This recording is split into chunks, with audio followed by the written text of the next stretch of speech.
Okay, good morning, everybody. This is Kelly LeDuc, Vice Chair. I haven't heard from Nora that she will be absent, so I'll just go ahead and get us started and maybe she'll join us. Can everybody hear me okay? Yeah. Yes, thanks, Kelly. Yes, okay, great. All right, good morning, everybody. I don't think we have any new introductions. The statement regarding the virtual meetings was covered in the packet, so I don't believe we have to go through that. Is that right, Chat? That's correct, yes. Okay, and Nicole, if you please take the roll call. Sure, thanks, Madam Vice Chair. Good morning, everyone. Let's start with Town of Ashland, Ms. Amos. Mr. Tucker. Chesterfield County, Ms. Smith.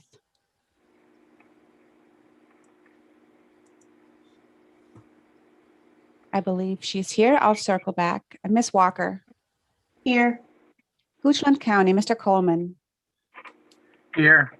Mr. Kilduff. Hanover County, Mr. Vidunas. Here. Mr. Flagg. Henrico County, Ms. Meidler. Here. Mr. Yor. Here. New Kent County, Vice Chair LeDuc. Here. Powhatan County, Mr. Chardine. Here. Mr. Pompey. City of Richmond, Ms. Clark. I believe she's in attendance as well. I'll circle back. Mr. Bridewell. Here. Capital Region Airport Commission, Mr. Rutledge. DRPT, Ms. Dubinsky. Here. Mr. Sparks. GRTC Transit System, Ms. Torres. Here. Ms. Del Ross. Here.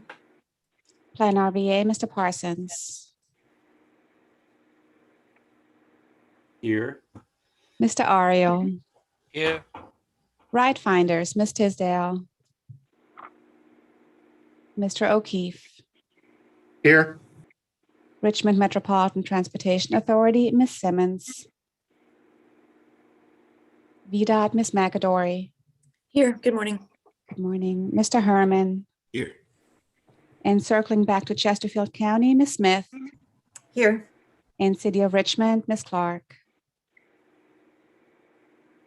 Thank you. That concludes the roll call for attendance. And Madam Vice Chair, you have a quorum. Okay, thank you, Nicole. Now we'll take action on the approval of the February 9th meeting minutes. Anyone want to make a motion? Sharon Smidler, so moved. Thank John you, Ms. O'Keefe, I'll Meidler. second. Thank you, John. We had a motion and second for the minutes. Can we do that by a voice vote? Yes, you can. Okay, all in favor of approving the minutes, please say aye. Aye. Aye. Aye. Anyone opposed or abstain? All right, thank you. Meeting minutes are approved. Did we get any open public comment period, you guys?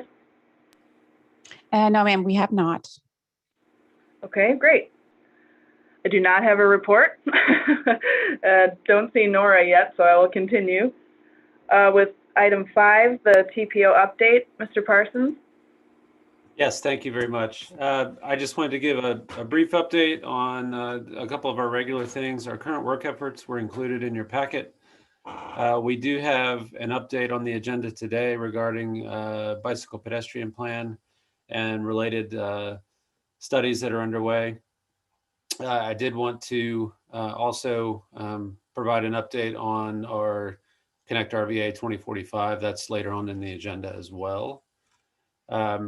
We do have a number of work groups that are meeting currently, and a couple of those are our public transportation work group is kind of a crossover work group right now. They are supporting GRTC in development of their long-range public transportation plan and coordinating with CBTA. So that work group is meeting, I believe, bi-weekly at this point. And as needed to work with GRTC's consultant to provide feedback. We have a Vision Zero work group, which staff is very excited about. And it's a good comprehensive group that represents many different jurisdictions around the region. We are working right now with VDOT with Mr. Reed in particular, on setting up a scope of services for consultant support to develop a regional action plan. And this is really a good data gathering point to think about where safety is on a regional scale and where some focus areas might be if we decide to dive deeper into safety and safety planning in the future. So it's going to provide a good foundation for a lot of our work over the next few years. So that work group is underway. The RSTP CMAQ subcommittee has been meeting as well, met yesterday, and they're considering updates to our RSTP CMAQ guidelines.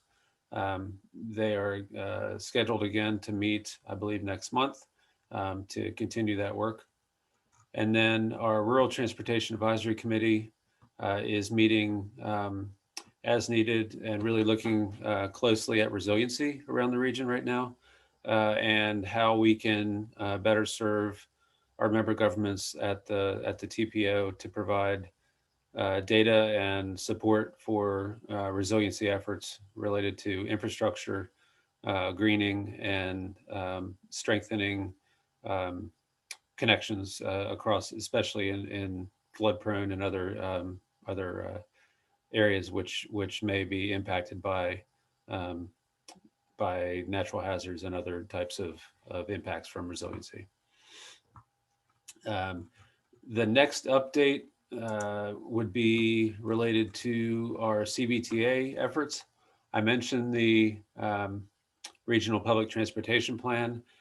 The other project that is underway right now is the Transit Service Governance Report. And that is a consultant-led effort as well. Also meeting bi-weekly on a staggered schedule with some of our other groups to develop this report and have it in place for review by not only the authority, but also the Governor and General Assembly to submit that report by the end of the fiscal year, so by the end of June. That report is underway, and there are existing conditions being understood right now. The consultant is putting together those materials and is prepared to present those to our Transit Service Governance Subcommittee on Friday of this week. I believe that is all I had right now. I did want to, Madam Chair, I failed to raise my voice in time for consideration of amendments to the action meeting agenda.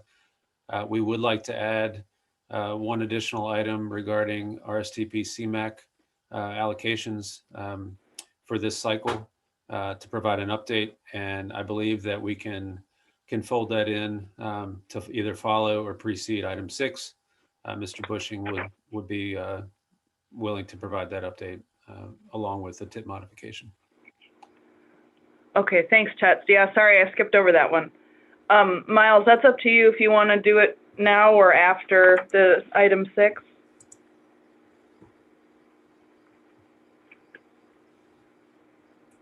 I can just do it now if that works for everyone.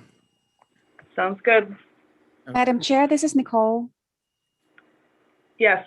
Since we are amending the agenda, could you ask for a motion, please? I'm very rusty at this. Sorry about that. Yes, could I please have a motion to approve the amendment of the agenda? This is Liz. I'll make the motion. Thanks, Liz. Barb Smith, second. Thanks, Barb. Can we do a voice vote? Yes, ma'am. Okay. All in favor of amending the agenda to include this item, please say aye. Aye. Aye. Aye. Anyone opposed? Okay, thank you. Go ahead, Miles. Okay, thank you. Let me share a screen here. Okay, so this is the FY22 to FY27 allocations. Basically, it's not great news. To sum it up, we have a 13% across the board cut, essentially, for RSTP and CMAQ. This is all recent, so I just put a brief timeline here. We received the available allocations at the end of last month, and we've been working diligently over the past week with VDOT to try and prepare a draft plan for you.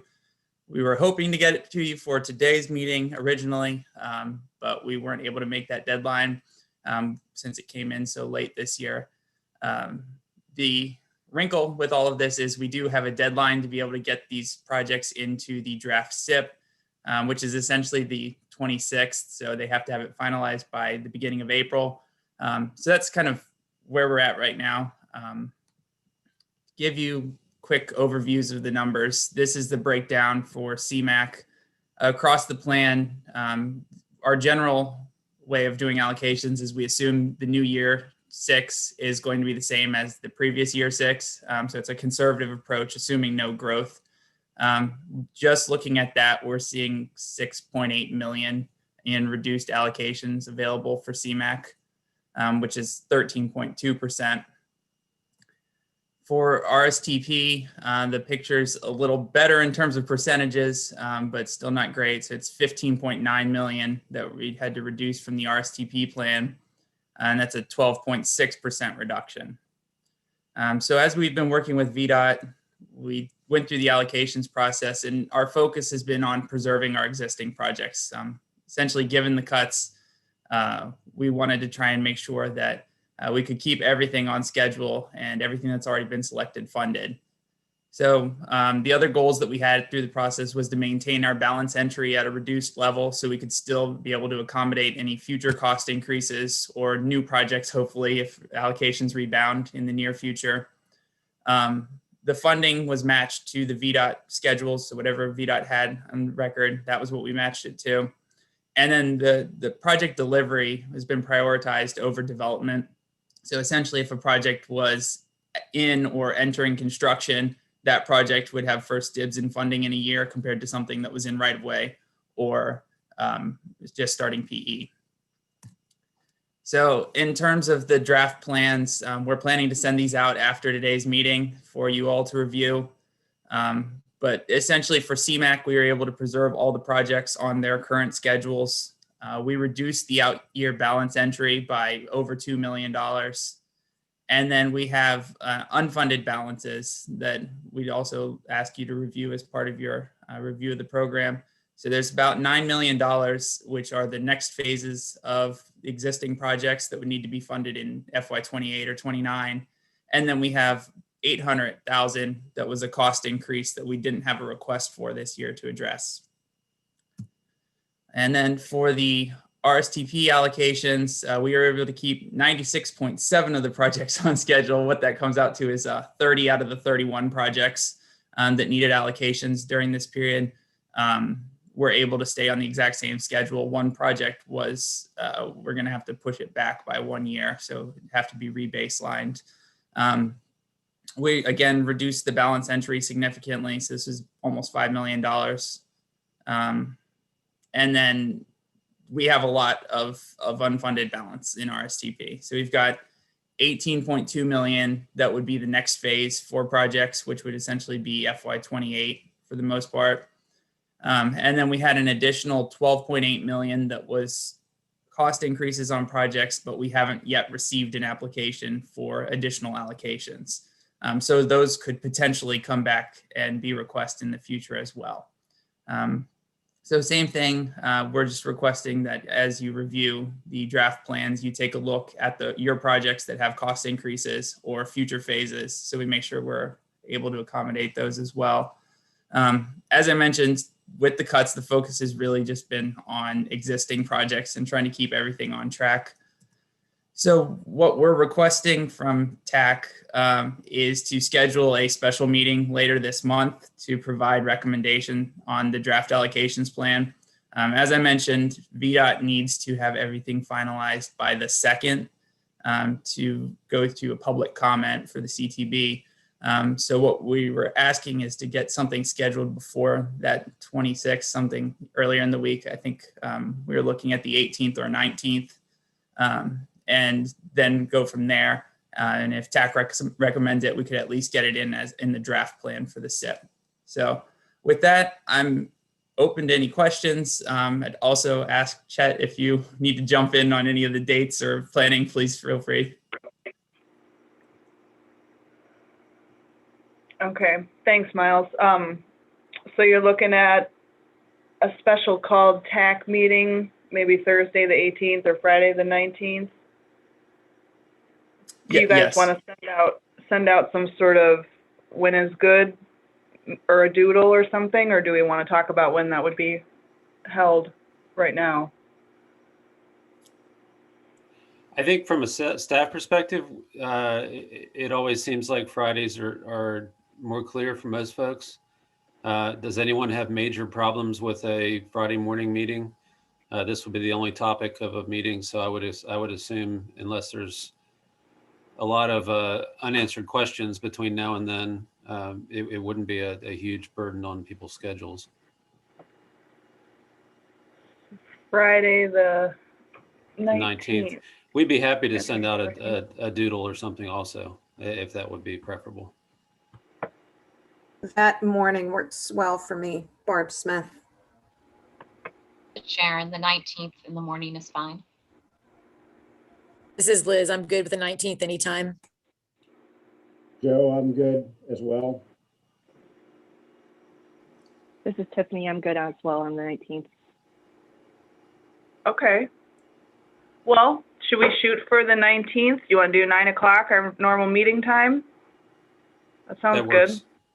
Okay. So yeah, send out a calendar invite to everybody. That'd be great.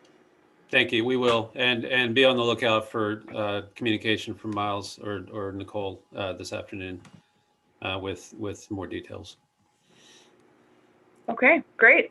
All right, Miles, you want to do the tip modification next? Okay, here we go. So this is the tip modification. This is related to performance measures and transportation safety. So just to give you a quick background, this item's just informational. The FTA published the Public Transportation Agency Safety Plan Final Rule in July of 2018. Essentially what that rule says is that transit agencies are required to adopt a safety plan. It has to have performance targets that cover specific areas that they've set in the rule. And within that, Tier 1 agencies adopt their own targets. So GRTC adopts its own targets for safety. GRTC adopted their targets in July of last year. The MPO, just with like any other performance measure, is required to consider those targets in planning, and we're required to include it in the tip. So what we did in January was an administrative modification to include GRTC's adopted targets by reference. So it now listed in there. This was done administratively because there's no impact to any projects, and the MPO is not responsible for developing or adopting the targets. These are GRTC's targets that we're required to reference. So these are the GRTC performance targets. You can see them in the tip in Appendix C, but essentially what it has is fatalities, injuries, safety events, and failure events, and it's broken down by fixed route and demand response or paratransit. So these are now included. It's something that we'll be considering with our planning, something that we need to look forward to every year with updates. But again, this is GRTC's measures. So this was administratively handled. So as I mentioned, this is just informational. There's no action required, but I'm happy to answer any questions that you have. Thank you, Miles. Any questions for Miles?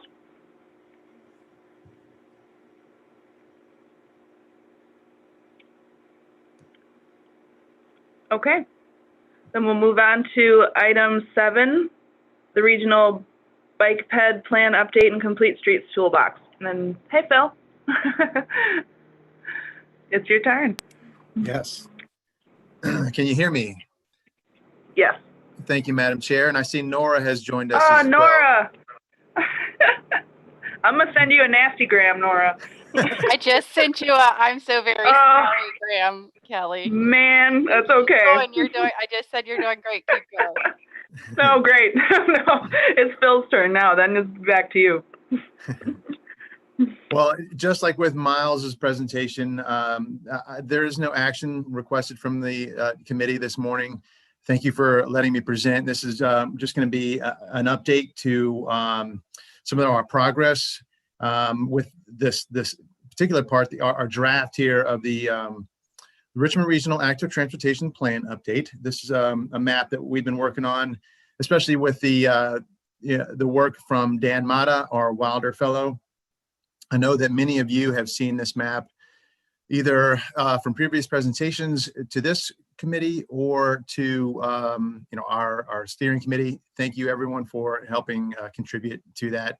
And it's a working document. It is a draft.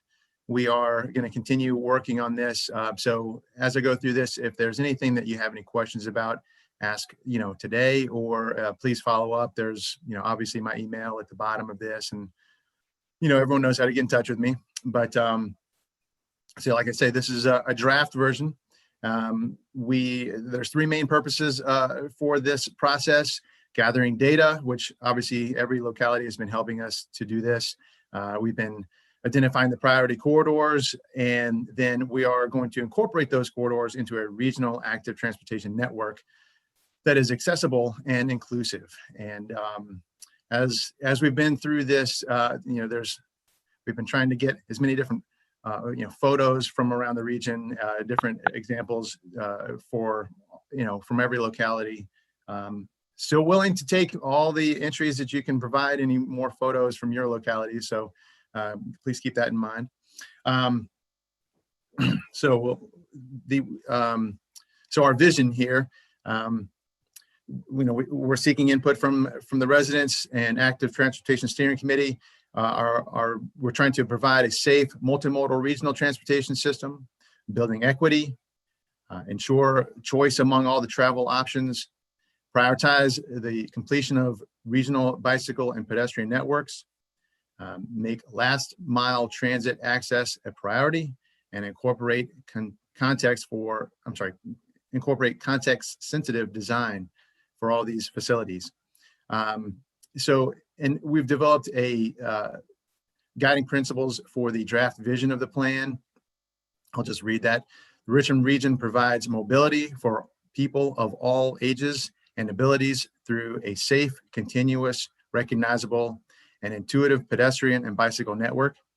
Efforts to make walking and biking a safe travel mode are well integrated into all regional and local comprehensive and related plans, implementing ordinances and guidelines to equitably enhance the quality of life, strengthen local economies, and preserve the natural environment. As we've gone through this, again, you can see that there's a tab across the top that kind of guides through this story map.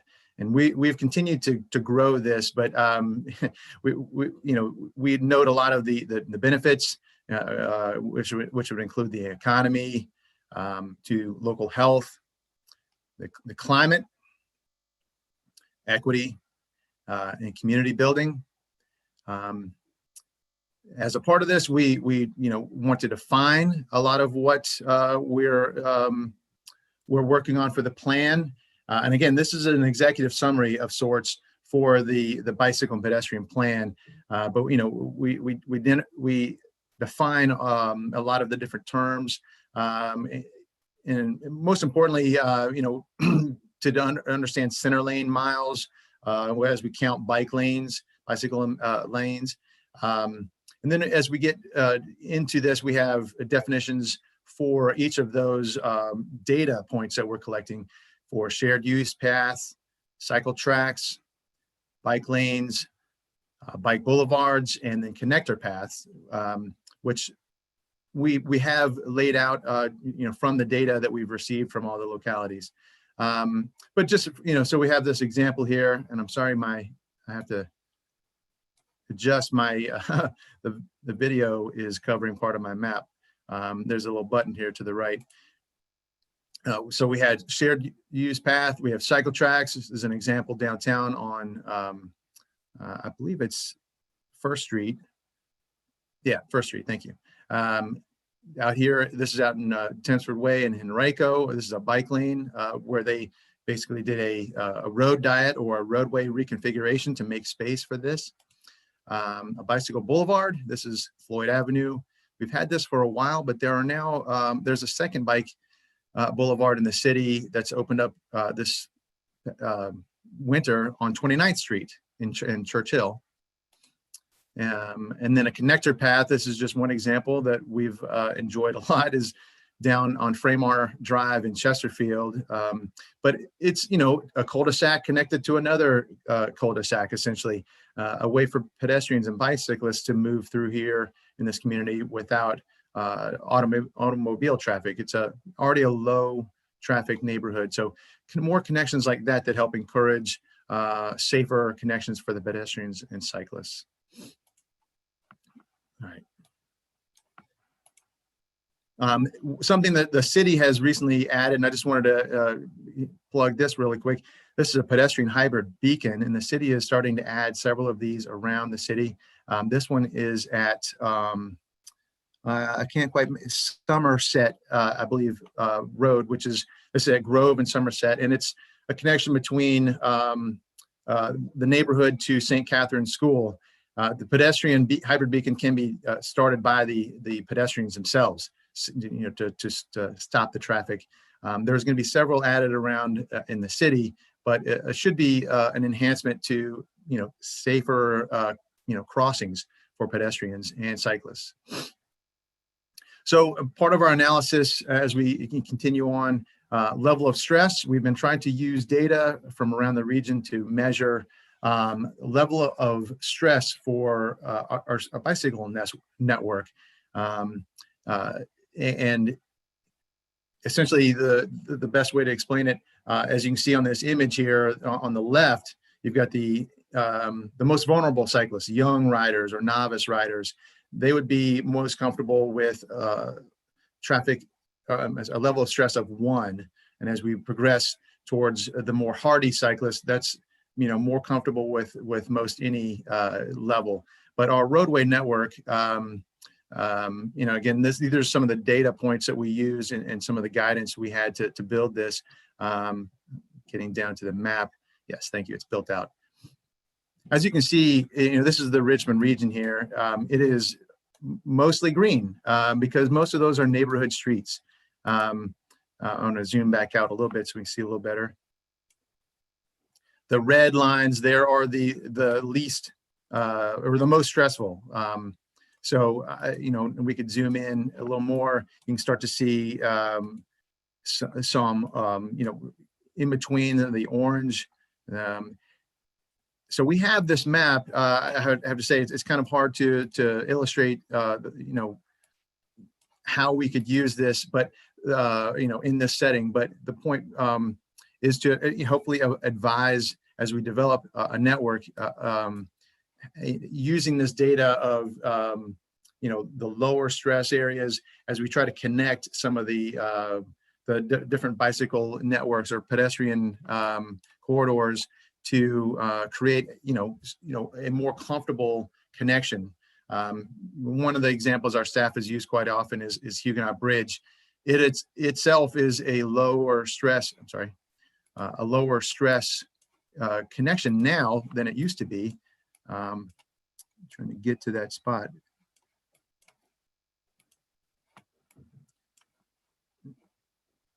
Now, in this particular case, the data still shows high because the speeds across the bridge. But you know, for example, we know that the bridge is a little less stressful than it was when it had, you know, no shoulders for cyclists and a very narrow sidewalk.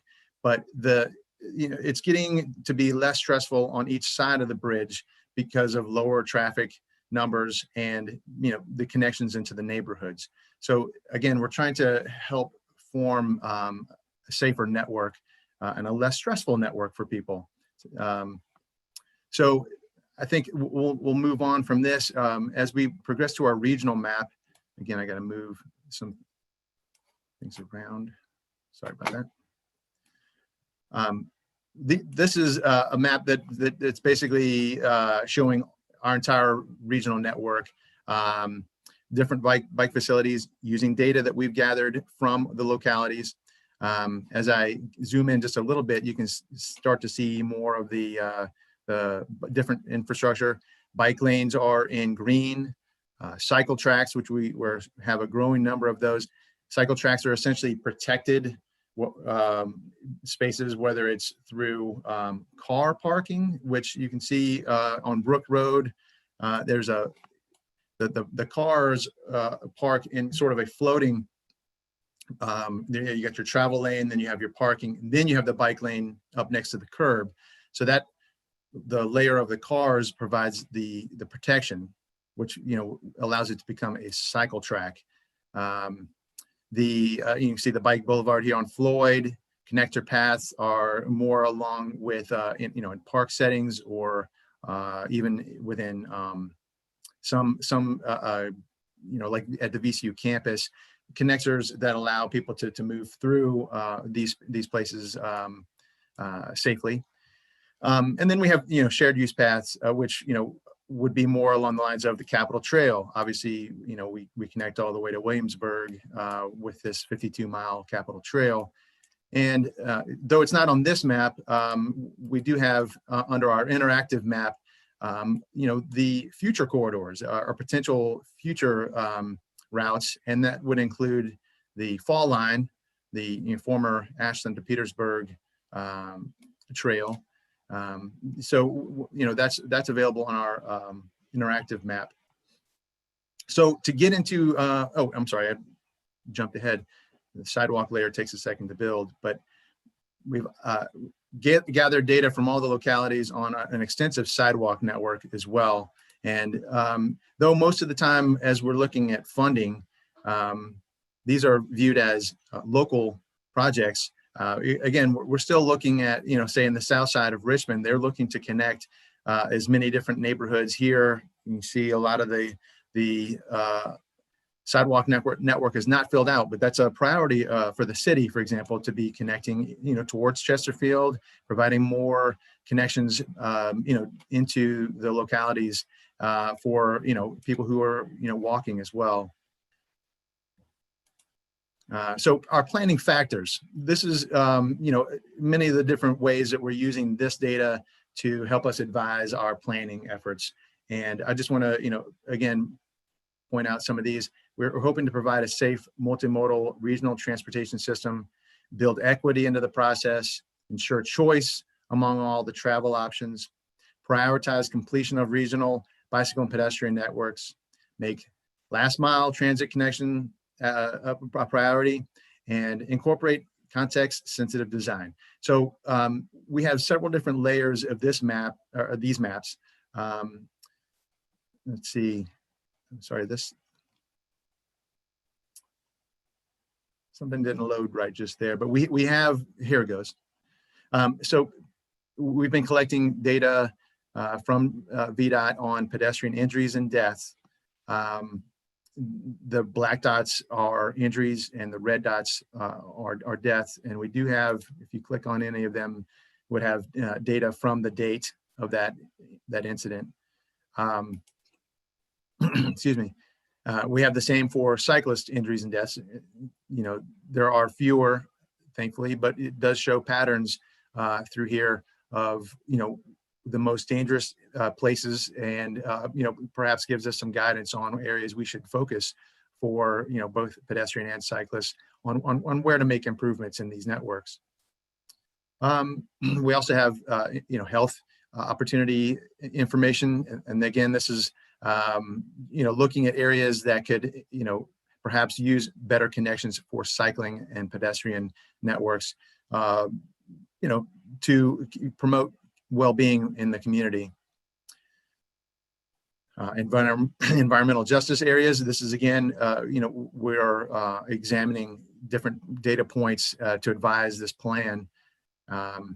As we continue through, we have our activity centers. These are areas of high concentration of employment and economic activity. This is these areas were selected by the LRTP process. So, you know, they're also going to advise this bicycle and pedestrian plan.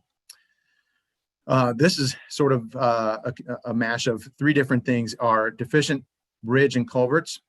And each of those red flags represent those deficient bridges or culverts. The rail lines, which is the black dotted line, and then rivers, obviously, any of the waterways.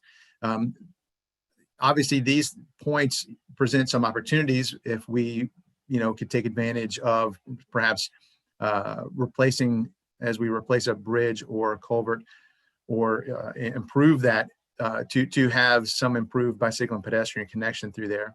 Rail lines can sometimes present an opportunity for rail with trail opportunities, or perhaps improved crossings. And then in rivers, obviously, you know, there are fewer bridges to get across waterways, which makes the ones that we have very important, how we use them. So thank goodness for bridges like Potterfield Bridge downtown to be not only attractions, but, you know, essential crossings for people. Again, we have more data. This is for power lines, power transmission lines. We have you know, these purple lines represent those transmission lines, which can present opportunities for pedestrian and cyclist infrastructure. We have all these data points here are in orange or are schools, and then the green are parks. So, you know, I should say public schools in the region, and then, you know, regional parks, but trying to provide safe connection, pedestrian and cycling connection to these schools, to the parks, obviously destinations for younger people or families, basically anyone, but you know, that's a priority for our active transportation network. And of course, again, we're trying to emphasize how we connect with public transportation with GRTC, and we have the routes, the major routes aligned here. In green is the BRT and or the Pulse line, and then, you know, the rest of the excuse me, I gotta have a sip of water. The rest of the GRTC route is shown. We have development projects that we've identified throughout the region for either mixed use, residential, commercial, non-commercial. So, you know, again, these are advising some of our potential network connections. And again, I had mentioned the interactive map. I'm not going to open that up. I'm not going to get into that and go all through it, but essentially I have just all these data points that are available in this map. You can go through the content, add different levels of stress, any of the things that I talked about, overlay US bike routes, everything that you can see through here. And a lot of the different data points that we have gone through already on the story map, you can overlay with different, different data points that we've entered in here. So it's a very useful tool. And let's see. Yeah. So again, that's the interactive map there is a good fun tool to play with. And please, if you do take the time to go through that, get back to us with any questions. Again, here's my contact. I know most everyone has, knows how to get in touch with me, but if you have any questions, I'll be happy to take them now, or please follow up with me later on. Thank you, Phil. Great information. I always love seeing all the pictures, especially since I usually don't know where some of them are. Does anyone have any questions or comments for Phil? Nora, this is Joe. I have a Go ahead, question. Joe. First off, great presentation, Phil. Thank you. So question, can you explain for me the last mile to transit concept? And you also had mentioned something about resiliency as well. I just don't understand really kind of what that means. What all of that means. Last mile and resiliency and so forth. Well, it's easier to explain the first mile, last mile connections, but just picturing, you want to get to that bus stop. If it's really hard to get there walking or biking because of safety concerns, how do we make improvements to that, leading up to that stop? That first mile, last mile connection is, the concept of, it's great to be able to be at the bus stop and ride that transit connection. But if you can keep someone from having to drive there, if you can make it easier for someone to walk and bike to that, whether it's improving the sidewalks, eliminating, some, road crossing, think about West Broad Street. If we're trying to go out to, have buses out to Short Pump, crossing West Broad could be the first huge obstacle for someone. So improving the crosswalks or the sidewalk network. The resiliency question, I'm not sure I have a good answer for you. I'd have to get back to you, I think, with a better thought out answer. That's fine. That's fine. Yes, I get what you're explaining in terms of last mile. Just the kind of that term intuitively, last mile. I mean, I don't really. It doesn't really make sense to me to use that term. Right, and the idea again, where you get dropped off has the same issue. If you get dropped off and then you've got a 2-mile walk through, a very dangerous, roadway, that's also not good, and it discourages riders. And so the idea of focusing your transportation enhancement money to those improvements at the beginning or the end of your trip, and obviously we have to focus on the areas that are most beneficial to the majority of people. But yeah, that's hopefully the quickest way to explain that. I get it. Beginning and end make more sense to me than first and last mile. But okay. Thank you. Very good. Yes, sir. Yes, sir. Any other questions? Well, thank you, Phil. Again, that was really great. Appreciate that update. Thank you, everyone. Appreciate all y'all's help to make it happen. So the next item on the agenda is the ConnectRVA 2045 update. So I'm just going over some public engagement milestones. Chet, are you going to be handling that for us? Yes, I am. Hopefully everybody can see my screen. I did want to share that we, yesterday evening, released the universe of projects for our long-range plan for public review. The mapping application that is available for public comment is being tweaked a little bit, but it is out there and live. So we expect to have everything remedied with that in the next, hopefully today, but tomorrow at the latest. And we are also planning on putting together some social media posts today to get more information out about that universe of projects. So that's exciting, and it's another milestone in the long-range planning process. But I wanted to just review with the committee today kind of where we are and where we are expecting to be over the next 6 months. So on your screen, you'll see an infographic that we put together about the steps in the long-range planning process. The first step one was to identify the needs.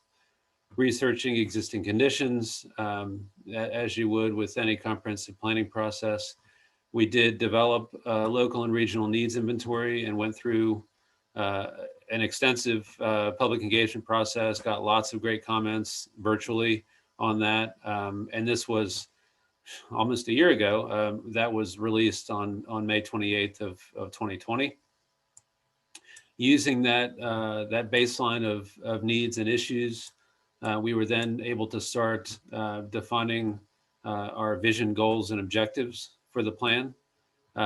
This was a parallel process that actually went through, again, another very involved public engagement process through not only our committee structure, but we did some virtual opportunities for people to weigh in from the community, and that was adopted by the policy board on February 4th, so just last month. So now we are currently in development of the planning projects. And as I said, the universe of projects is our reference to all of the possible solutions that might help to remedy those issues and needs that were identified last year. So that's going to be the baseline. And that's where we are going to establish our jumping off point for analysis and funding constraints and those kinds of considerations. So this public review process will finalize by the end of the month, and then we'll have the universe of projects to then start measuring the projects against each other. And what we'll do is use a combination of GIS analysis and our travel demand model, as well as stakeholder input to develop a quantitative tool that will prioritize all of the projects in our universe of projects. And I believe right now we're up to about 300 projects across all modes to be considered. So staff is going to be busy for the next month and a half evaluating each of these projects.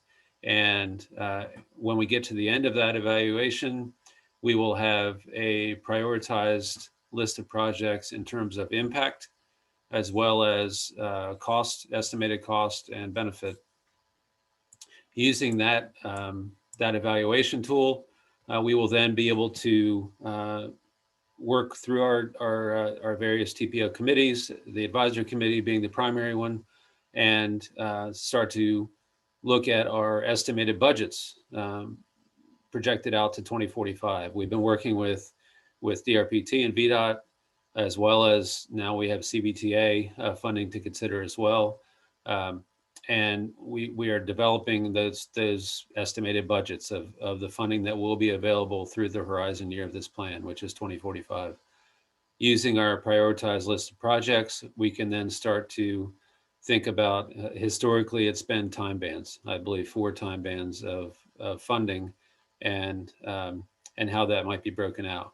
We'll start to think about how that works for this cycle, and whether it will be the same type of arrangement in terms of financial constraint, or if there may be other options for considering funding these projects over the next 20 years. And then finally, once we do have a prioritized, constrained, fiscally constrained list of projects for inclusion in the plan, we will go through a final evaluation of this phase in the process. And that will look at things like environmental justice, impacts of the constrained list of projects, other types of procedural types of considerations. Did we follow every step that we meant to follow, and make sure that all of our I's are dotted and our T's are crossed. I will note, in terms of environmental justice and equity, when we are evaluating the planning projects in our universe of projects, we have built-in equity tools and environmental justice tools into that travel model and GIS analysis, so that we'll have a kind of a front-end equity analysis, and then at the end of the process, when we get to our fiscally constrained plan, we'll be able to look at it from the perspective of the federal highway requirements and our federal grant program requirements for specifically for environmental justice. So we feel good about the process and the quantitative nature of the data.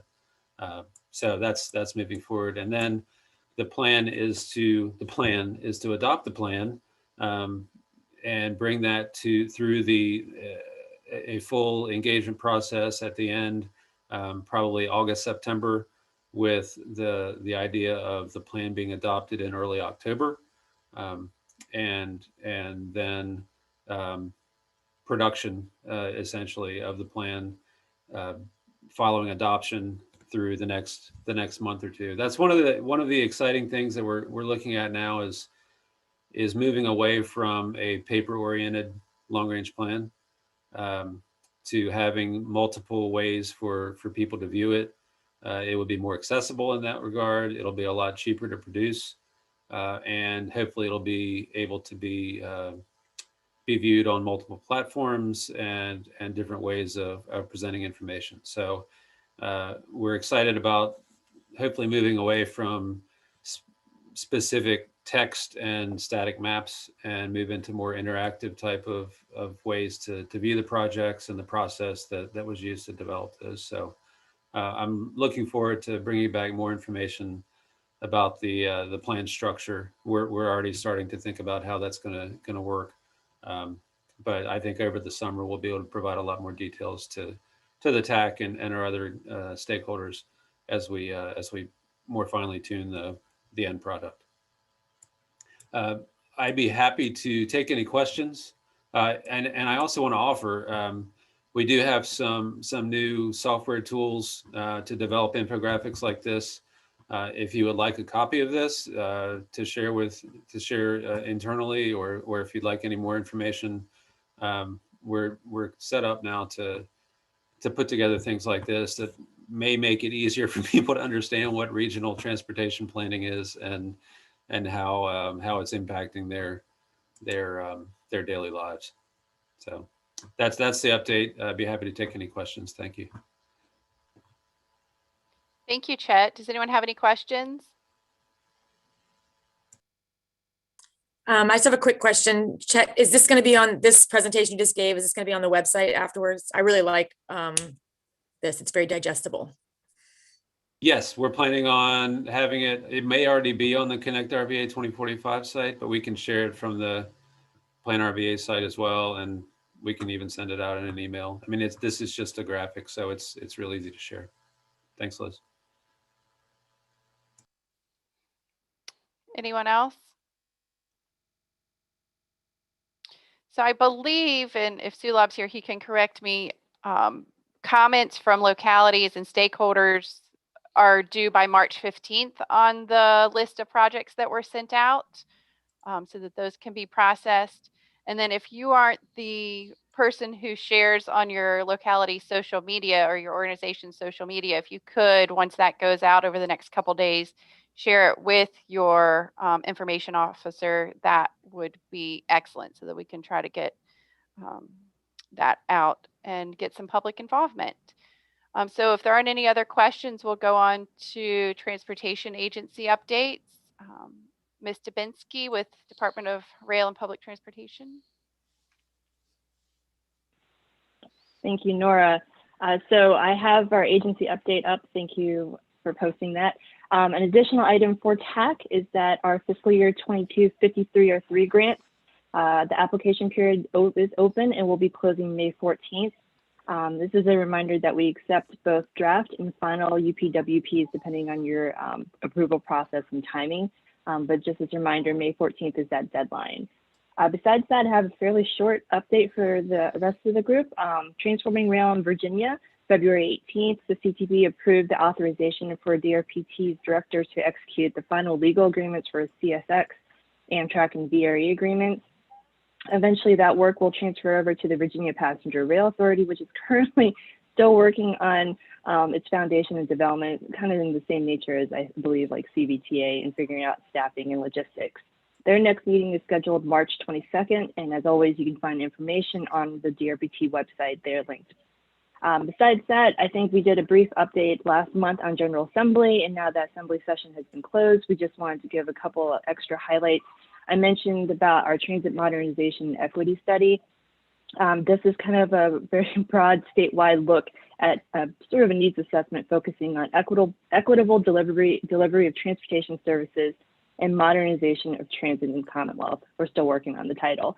But the focus that we've been delivered to is just looking at transit accessibility, adequacy of transit infrastructure, transit electrification, implementation of emerging technologies, transit safety, and then transit system engagement.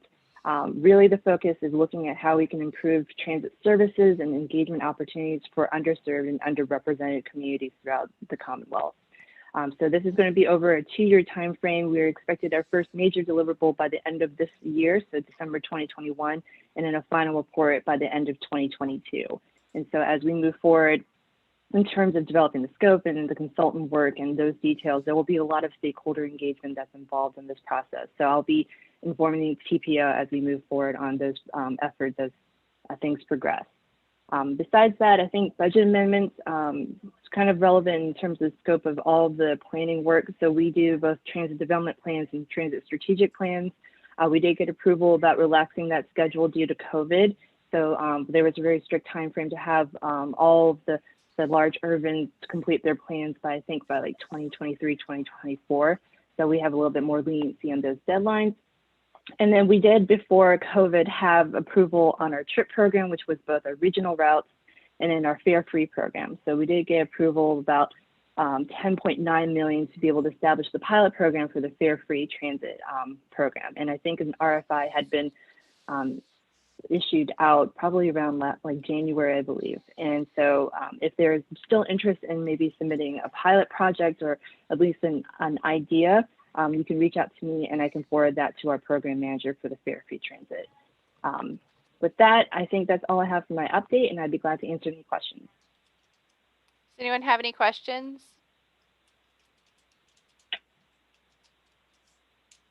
Thank you, Tiffany. Good to see you. Good seeing you as well. So next on our list is GRTC with Ms. Torres. Good morning. Chet touched on this a little bit, but we have scheduled related to the Public Transportation Working Group. We'll have our next core design kind of associated with that group with the crossover with CBTA to develop kind of the recommended draft plan on March 15th through 17th. And then the Public Transportation Working Group will be getting together again that following Tuesday on the 23rd to discuss outcomes of that core design, as well as the regional allocations for the rest of the system. So we are making progress with the Regional Public Transportation Plan. It will eventually come back to TAC for, I think, draft review. We have that scheduled. And then next Tuesday, we have our GRTC Board of Directors meeting. Those are all my updates. Thank you, Adrienne. Does anyone have any comments or questions? Okay, so next on our list is Ride Finders. Mr. O'Keefe. Thank you, Madam Chair. We're continuing to work with our van pool vendors and placing riders on van pools. We're still getting requests, mainly a lot of them leaving from the Richmond area, going into DC. So things maybe are starting to open up and van pooling will kind of get going hopefully soon. We're also continuing to work with our employers for updates on their return to work. We've reached out to a lot of state agencies and other employers to see, if they have ideas of when they're going to return to work. Some of them, especially a lot of the state agencies, have no real updates, but we're continuing to work with them. We're also working through social media platforms to engage with the community and the employers as well, and distributing transportation-related surveys to our database network. And that's just a quick update on what we're doing at Ride Finders. And I'd be glad to answer any questions anybody's may have. Thank you, John. Does anyone have any questions? So good to hear about the increase in van pools, and maybe there's some normalcy coming back. Yeah, thank you. Next on our list is VDOT, Ms. McAdory. Thank you. Let's see, real quickly, the February CTB meetings, they had several presentations of interest, one on the coronavirus response. That's kind of, they do that monthly pretty much. But they did have another update about the Supplemental Appropriations Act. Interstate Operations and Maintenance Program, kind of what the program is, how they run it. The project pipeline, which will impact you all. I think you may have heard of it. If not, you will at the next MPO coordination meeting, which I think is this week. Basically, it's going to kind of be a pre-portal situation where you can put in needs instead of actual applications. More to come on that for sure. That's an OIP initiative. And then I'm sure most of you are aware there was a revised funding scenario due to the fact that there was an error in the environmental scoring. It impacted our district and your TPO area in a positive way in that Hanover got an additional project. The impacts were a little different in Nova and Bristol district. They had some projects removed. Let's see. Some of the action items they did on State of Good Repair, they both approved the prioritization process as well as the FY22 allocation and fund distribution, or excuse me, the percentage fund distributions, which equals your allocations. And then the next one's a mouthful. Basically, there was a presentation on tolls and bridges, how they work, why they work the way they work, and how they're funded. The next one, Tiffany already covered, that is a DRPT item. The next CTB workshop is going to be on the 17th. They're doing still virtual action meeting, and the workshop will be on the same day. And those are links now. If you guys want copies of the presentations, those are hyperlinks if you want to go to those. Smart Scale, no real update other than you should be hearing from, well, you should probably already are in conversation with your CTB member. If not, you should be hearing from them as OIP is doing outreach with them. Eventually, there's going to be a meeting with the district administrator or district engineer and the CTB members. That's all led by OIP. I have not gotten any dates or anything, but just be on the lookout. And if you have questions specifically, just reach out to me and I can help get some answers from OIP. SIP development, you've heard a lot about that already with the allocations. I want to say thank you to the TPO staff. We got those, as you know, those allocations very late in the game, and you guys have been very flexible and very willing to work to get this done. So I appreciate that. As well as the TAC members, I appreciate you guys doing a special meeting in a couple weeks. So basically, the SIP schedules is as a normal year.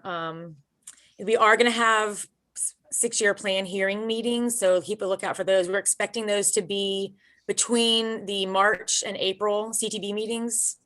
So I should have more information coming out on that soon. That actually feeds into the interstate studies. The 95 corridor study and 64 corridor study are what I call awake. They had kind of been on the back burner for a little while. As funding is coming in for the FY22 SIP, those are back on the front burner. So we are going to have public meetings for those. They're going to be tied to the 6-year plan public hearings. So again, once I have those dates, I will get those out to you guys as soon as possible. One other thing about the 64 study, you guys might see this, especially for New Kent, you might see people out working along 64. What they're doing is the 64 widening from 205 to 211 that you guys are all very aware of did not score very well, as you know. So we're not doing a full value engineering study, but we are looking at some of the higher risk areas. One of them is the geotechnical data. So they're going out and getting some borings, but basically the review is for the high risk cost estimate components. They're trying to look to see if they can reduce some of that risk and potentially bring that cost down overall and try to get it funded somehow. Let's see. The website stay the same. And like I said, I'll get you guys the dates as soon as we have them for the public meetings on the 64 and 95. And there's no project specific public hearings or requests for willingness yet in this study area at this time. And that's my update unless there's questions. Thank you, Liz. Does anyone have any questions? I think Chet does. Madam Chair, I have a couple, if that's. Go ahead, Chet. Okay. So Liz, I don't know if you have any more information with the approval of the budget. There was additional funds identified for I-64. Do you have any idea of the breakdown and what's needed for the express lanes and Hampton Roads? It read like that's what needs to come off first, and then leftovers can be added to our region. I'm not 100% sure because we haven't seen how the scores have shaked out. We're supposed to have a meeting this Thursday to find out. And I'm a little hesitant to give you an answer on that. I will absolutely follow up with you though. Okay, thank you. I know Kelly's supervisor is eagerly anticipating what the results are. So yeah, that'd be great. I have a hunch there's going to be money, but I really, it's an opinion at this point. So I would, after Thursday, I'll give you some more actual information. Okay, thank you. Sure. My second question was, staff had some questions from Powhatan County this week, and you and Jake were able to address those regarding smart scale, a smart scale tool to test project impacts. Just for the good of the group, do you mind sharing that and what the idea is? Sure. I think it'd be great for future planning. Right. So first off, this is a follow-up from Chad Tucker's presentation from OIP to the TAC last month. He had mentioned a tool that could be used to kind of for localities to figure out what projects might be the best ones to put forward. There may have been some miscommunication and that it was a tool that would actually rescore or score your projects. It won't do that. It'll just give you, I haven't seen the tool, it's under development through OIP, but it will kind of give you, you can put in your project features and some information. It'll kind of guide you as to, is this is a good project or this one's not going to score well. It's not the end all be all. It's designed to be used in conjunction with your district planning group to help facilitate that tool. And we haven't, like I said, we haven't seen anything from it yet, but OIP did say they're coming out with it. I don't know if that helped clear that up, Chet, or if you guys have specific questions, I'm happy to answer them. Yeah, I think so. I mean, is the idea that for the next cycle, this will be used in conjunction with your pre-apps, for example? Right. What I'm not sure of is the connection between that tool and the project pipeline. I don't know if they're the same. The project pipeline is sort of similar in that a locality could enter in their needs that they think they might be later or at some point applying for VDOT or federal money, such as RSTP or smart scale, revenue sharing even.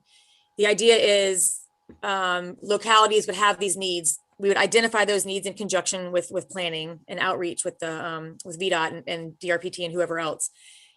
Localities would enter those needs, and at that point, that tool in the pipeline helps also guide you to which funding source, whether this is a good revenue sharing project, maybe it's a TAP project. So I'm a little unclear as to if the pipeline is the tool or if there is a magic spreadsheet. That's the part I'm unclear about. Okay, thanks. Thank you, Madam Chair. Thank you. Did anyone else have some questions for Liz? Comments? No? Okay, the next item on the agenda are future meeting topics. And Chet, do you want to put those up for us, or I can go through them?